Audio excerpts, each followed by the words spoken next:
Experts et nos invités ce soir, Christophe Gascar. Bonsoir Christophe, grand reporter et chroniqueur international à France Info. Alexandre Négrus, bonsoir. Bonsoir. Président de l'Institut d'études de géopolitique appliquée. Et Michel Derksanski, bonsoir. Vous êtes journaliste spécialiste du Proche-Orient et enseignant également à l'ESJ Lille. Christophe, ce soir à l'heure où on se parle, il n'y a toujours pas d'accord officiel. Pourquoi ? Qu'est-ce qui bloque ? Qu'est-ce qui se passe ? Ça bloque notamment du côté israélien, puisque le ministre israélien de la Sécurité nationale, Itamar Ben-Gvir, qui est donc l'homme le plus à droite de ce cabinet donc de Benjamin Netanyahou, a déclaré qu'il démissionnerait du gouvernement si celui-ci adoptait l'accord de trêve, qui est selon lui irresponsable avec le Hamas, sans pour autant quitter la coalition autour de Premier ministre Benjamin Netanyahou. La complexité de cet accord, c'est que finalement, des deux côtés, ils n'ont pas grand-chose à gagner. Si ce n'est la libération des otages du côté israélien, ce qui est très très important pour les familles. On a vu tout à l'heure effectivement Lise Vogel qui était sur cette place des otages avec beaucoup de bruit parce que là-bas on célèbre finalement l'espoir qui renaît. Oui. Mais c'est un fragile espoir de trêve. Et puis de l'autre côté, on l'a vu aussi avec ces scènes de liesse hier dans la bande de Gaza, avec la population qui attend aussi la fin des combats. Ce n'est pas du tout le cas. Aujourd'hui, il y a eu encore énormément de combats dans la bande de Gaza. Pour l'instant, comme le disait Lise Vogel, ça devait être dimanche. Ça risque d'être repoussé. En fait, de chaque côté, même si on n'a pas forcément les détails de ces négociations, il y a toujours des choses qui coincent. Et même si, effectivement, que ce soit l'administration d'Anthony Blinken ou de Joe Biden ou même de Donald Trump, s'ils ont forcé et tordu le bras de Benjamin Netanyahou, il n'est pas le seul. Il a tout un cabinet autour de lui. Donc demain, on verra. Mais je pense que c'est un accord qui reste fragile. Et tant qu'il n'est pas signé, il faut rester très prudent. Très prudent. Pour vous, ce qui coince en ce moment, c'est au sein du cabinet israélien, c'est-à-dire de la politique intérieure en Israël, ou c'est vraiment entre les deux parties, entre le Hamas et l'État hébreu? Je crois que Netanyahou est pris en étau entre Trump, qui tord le bras, effectivement, et qui a un changement de ton et de méthode radical par rapport à l'administration Biden, où cette nouvelle administration américaine a une logique beaucoup plus transactionnelle, même très transactionnelle des relations internationales. Et donc, il y a quelque chose de fondamental là-dedans. Et puis, l'autre versant, c'est effectivement, comme vous l'avez souligné, cette alliance de Netanyahou avec l'extrême droite. Donc il y a effectivement une menace de démission du gouvernement sans pour autant quitter la coalition. Et c'est malgré tout l'intérêt de Netanyahou de pouvoir garder cette aile dans sa coalition pour continuer de rester au pouvoir. Cet accord, il doit s'étaler sur 42 jours, ce qui est très long par rapport à un tel accord où il y a beaucoup d'incertitudes, il y a une différence d'approche idéologique, il y a des enjeux politiques, militaires, stratégiques. On ne peut qu'espérer que cet accord puisse voir le jour, mais au-delà de l'accord, je crois qu'il y a aussi la question politique. C'est bien d'avoir un accord de cessez-le-feu, mais quel est le plan politique pour après ? Je crois que là encore, malheureusement, la seule vision que l'administration Trump a pour le moment, c'est la vision transactionnelle, c'est-à-dire la reconstruction de Gaza avec les grands bailleurs de fonds. C'est un premier pas. C'est un premier pas, mais il n'y a pas de vision politique et de plan pour assurer à la fois à terme la sécurité d'Israël dans 3, 5, 10 ans, mais aussi un avenir viable pour la population palestinienne. Au-delà de penser à l'après, est-ce que vous voulez dire qu'aujourd'hui, un cessez-le-feu, c'est compliqué parce que justement, il n'y a pas vraiment de plan d'avenir ? Déjà, un cessez-le-feu, c'est pas forcément la fin de la guerre. C'est pas la paix, oui, c'est pas un plan de paix. À long terme. Et je crois qu'il y a quelque chose d'extrêmement important à avoir à l'esprit, c'est la méthode Trump, qui tord le bras à court terme, mais est-ce qu'il va être en mesure, en capacité de maintenir les partis dans les accords qui auront été convenus. Il y a aussi, on doit aussi interroger le rôle d'autres partis qui jouent un rôle fondamental en coulisses, comme l'Arabie Saoudite. Donc il y a toute une conjoncture et une implication d'acteurs qu'il convient d'analyser étroitement, et on n'a pas encore tous les tenants et les aboutissants. Michel Derksanski, c'est vrai que Trump a tordu le bras un peu à certains de ses interlocuteurs. C'est lui qui a annoncé en premier sur son réseau social qu'un accord avait été conclu. Manifestement, c'est plus compliqué que ça. Qu'est-ce que vous pensez de cette stratégie? Est-ce qu'il a bien fait? Est-ce que c'était une bonne technique ou pas? Je ne sais pas s'il a tordu le bras ou pas. En fait, ce que je crois, c'est qu'aujourd'hui, ce qui freine ce processus, c'est à la fois une action sécuritaire pour les Israéliens et la libération éventuelle de personnes qui auraient commis des actes très dangereux sur le territoire israélien. Et aujourd'hui, dans la perception israélienne, c'est quelque chose qui à la fois est recevable et irrecevable. Quand vous voulez dire action Recevable. sécuritaire, ça veut dire? Action sécuritaire, ça veut dire que dans cette prévision là, de cessez-le-feu, il y a un désengagement des troupes israéliennes sur le terrain, progressive, notamment à l'Est. Et ça, c'est prendre un risque sécuritaire pour les Israéliens, d'un point de vue militaire, parce que c'est une zone qu'ils ne vont plus contrôler, et où là peut se recomposer tout ce qu'on peut imaginer. Donc, ils prennent un risque. Surtout si 1000 prisonniers, en plus, Voilà. sortent et se retrouvent Après, dans la bande de Gaza. sortir un certain nombre aujourd'hui de prisonniers des prisons israéliennes, autant c'était une revendication des familles, ça l'est toujours, mais en même temps, ces familles ont conscience que parmi ceux qu'on a libérés il y a peu de temps, il y avait ceux qui ont commis le 7 octobre et le pogrom du 7 octobre. Oui. Donc, ils sont pris dans un nœud gorgien d'un point de vue, je dirais, émotionnel. Après, d'un point de vue sécuritaire, Israël a des visions peut-être très différentes de ce que peut en avoir Biden et plus proches de ce que peut en avoir Trump. Je m'explique. Biden envisage, lui, que les Israéliens se retirent et puis après qu'il y ait une forme, je dirais, de rééquilibrage de l'autorité palestinienne, une nouvelle force politique qui se recomposerait et qui prendrait en charge les territoires de Gaza. Pour Trump, il l'a dit, il l'a annoncé, il a dit ce territoire interdira à tout terroriste de rester là. Et là, dans ce cas-là, il va dans le sens de Benjamin Netanyahou. Et c'est pour ça que je dis qu'il ne tord pas le bras. Parce que là, ça veut dire que des normes sécuritaires très sévères appliquées par l'État d'Israël seront mises en place. Et la question, en fait, c'est, il y a différentes versions. 1, c'est on ne sort plus de Gaza. 2, c'est on en fait un glacis. 3, c'est on se réimplante. 4, c'est une composante des 3 que je viens de faire. Et donc aujourd'hui, la question de la sécurité de ces territoires est très importante. Et c'est ce qui va jouer aujourd'hui d'un point de vue politique, parce qu'ils ne peuvent pas se permettre qu'un deuxième 7 octobre se reproduise à court moyen terme. Et ils savent qu'il y a de la porosité entre Gaza et la Cisjordanie.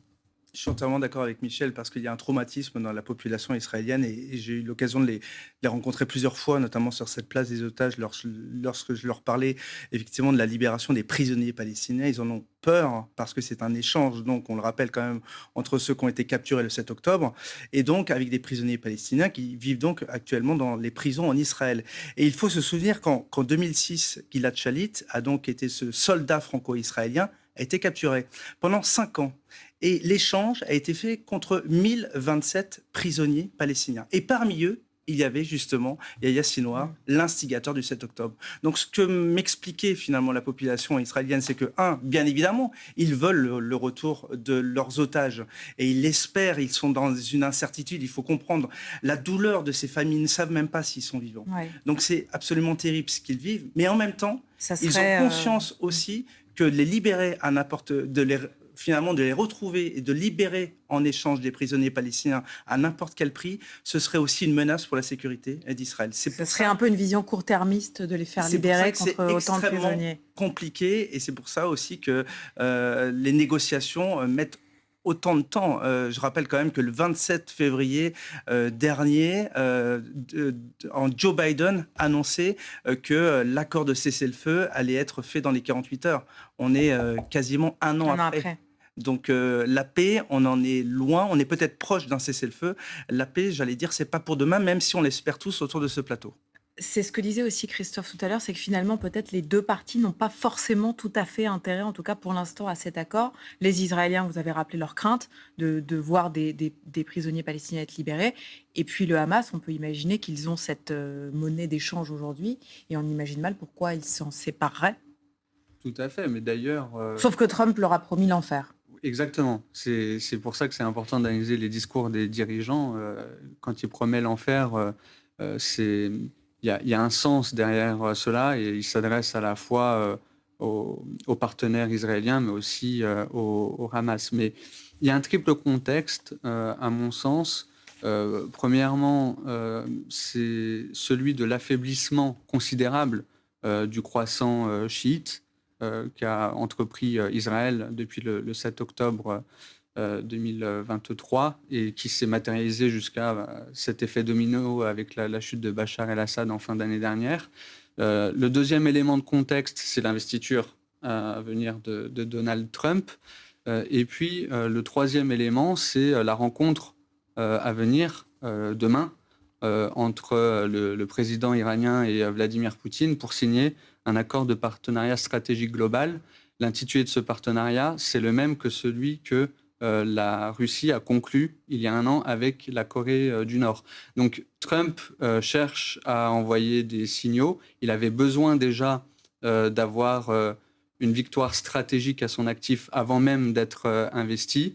Je crois qu'il l'obtient, en tout cas à ce stade. On verra lundi ce qu'il en est dans la mise en œuvre ou pas de cet accord. Michel Dagzanski.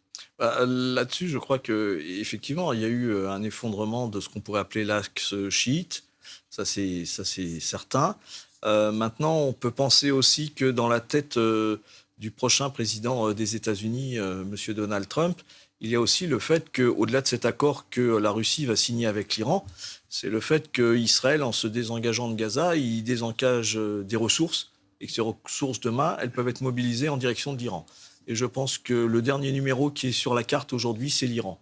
Donc ceux qui ont le plus à redouter aujourd'hui que cet accord se passe très très bien, c'est certainement les Iraniens. Parce que l'enfer, c'est ce qu'est en train de leur réserver Trump une fois qu'il sera à la gouvernance. Vous pensez que c'est ça la suite? Et là, je pense que Russie ou pas Russie, ça se produira d'une manière ou d'une autre. Parce qu'aujourd'hui, l'Iran est affaibli à la fois stratégiquement, militairement, socialement à l'intérieur de la société. Il n'y aura pas une révolution iranienne, voilà. Hein, ça ne se produira pas. Par contre, il peut y avoir, je dirais, des chocs tectoniques à ce niveau-là. Après, pour ce qui est de la Syrie, je crois que ce qu'ont fait les Israéliens, ils ne sont pas dans les circonstances où ils ont été le maître d'œuvre de ce qui s'est passé en Syrie. Hein. C'est la Turquie qui a agi. Eux, ils sont là en train de sanctuariser la partie du Golan qui est en regard de la Syrie pour faire en sorte que cette partie sécuritaire soit sanctuarisée. Voilà ce qu'il en est. Après, est-ce qu'il y aurait un calcul de Benjamin Netanyahou, et ce serait ma dernière réflexion sur ce point, de se dire, lundi, c'est l'intronisation de Donald Trump. Donc signer le premier accord de libération des otages lundi, ça viendrait parachever le fait de dire c'est un acte de Trump, ce n'est pas un acte de l'administration Biden. Et on rappelle également, et vous avez raison Michel, que derrière finalement le Hamas, qui est un proxy de l'Iran, lorsque Donald Trump parle d'enfer, il s'adresse aussi à l'Iran. Le 1er octobre, donc 7 jours avant le 7 octobre, et c'était il y a quelques mois seulement, l'Iran a quand même attaqué pour la deuxième fois Israël. Et Israël n'a toujours pas répliqué. C'est vrai. Donc, il faut effectivement se méfier à la fois des menaces de Trump. Aujourd'hui, il a dévoilé son visage, en tout cas la photo de sa présidence. Il regarde droit dans les yeux, d'un air menaçant. Je crois qu'il s'adresse à la fois effectivement à la Chine, à la Russie, mais surtout à l'Iran. Pour terminer, Christophe, je voudrais avoir aussi votre témoignage parce que vous avez été plusieurs fois sur le terrain, vous l'avez rappelé, en Israël. Vous aviez assisté, c'était il y a un an, me semble-t-il, à la libération de certains otages. C'était 50 jours après le 7 octobre. Est-ce que vous pouvez nous expliquer comment ça se passe, des libérations d'otages, si toutefois cela arrive effectivement avant l'investiture de Donald Trump? En fait, la population israélienne a très peu d'informations. Ils sont un peu comme nous, et on le voyait tout à l'heure, les OGL qui est sur cette place des otages. Ils font pression sur le gouvernement israélien qui se trouve juste en face du ministère de la Défense. Et ils apprennent finalement, comme vous et moi, qui va être sur la liste. Alors normalement, les familles sont appelées, on va dire, 1 heure avant pour être certaines. Cette opération, elle a un nom de code, hein, c'est les ailes de la liberté, et qui va permettre finalement à la Croix-Rouge, c'est essentiellement la Croix-Rouge qui va s'occuper de cela, de récupérer une partie des otages. Normalement, ça va se situer donc au terminal de Rafah, c'est donc situé au sud de la bande de Gaza et à la frontière justement avec l'Égypte. Ouais. Et c'est à ce moment-là où ils sont récupérés par hélicoptère et qu'ils sont emmenés ensuite dans des hôpitaux. Certains hôpitaux selon la pathologie, si c'est une femme, si c'est un homme ou si ce sont des enfants. Et puis surtout, vous l'imaginez, un soutien psychologique qui est mis en place avec effectivement des premiers soins, mais surtout voir aussi si ces personnes ont été, au-delà du fait qu'ils ont été maltraités, mais pour certains violés. Donc il y a une sorte de bulle, une bulle qui est un peu sécuritaire, mais surtout il n'y a que la famille finalement qui peut les voir. Et puis seulement après un long processus, ils arrivent à retrouver une vie normale. Mais comment retrouver une vie normale lorsque l'on a été en captivité pendant plus de 450 jours dans les tunnels de Gaza? Merci beaucoup à tous les trois d'avoir participé à cette discussion ce soir.